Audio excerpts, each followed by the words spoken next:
শ্রাবণ বর্ষাকাল, বৃষ্টি তো হবেই, কিন্তু এবছর এত পরিমাণে বৃষ্টি তার বলার নেই।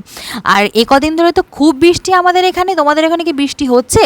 আর আজকে সকাল থেকে যে পরিমাণে বৃষ্টি হয়েছে, মনে হয় আকাশ ফুটো হয়ে গেছে। বৃষ্টি থামাথামির তো কোনো নামই ছিল না, সেই মুষলধারে বৃষ্টি হচ্ছে। যাই হোক, বৃষ্টিটা একটু কমেছে। এইবার তো একজন বাঙালি দেখাও আমাকে যাদের বর্ষাকালে কোনো ভাজা পোড়া খেতে ইচ্ছে করে না।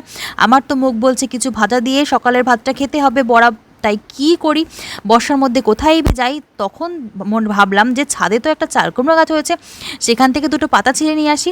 আর সাথে সাথে ঘরে গোবিন্দভোগ চাল আর মুসুর ডাল ছিল, সেটাকেও ভিজিয়ে দিলাম। এইবার পাতাটা ছিঁড়ে নিয়ে এসে ভালো করে ধুয়ে নিলাম, আর চাল আর ডালটাও বেটে নিলাম।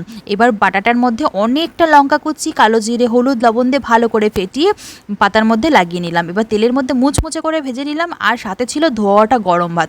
শুকনো লঙ্কা ভেঙে সেই জমিয়ে খেয়ে নিলাম। তোমাদের কাদের কাদের এরকম খেতে ভালো লাগে কমেন্টে জানিও।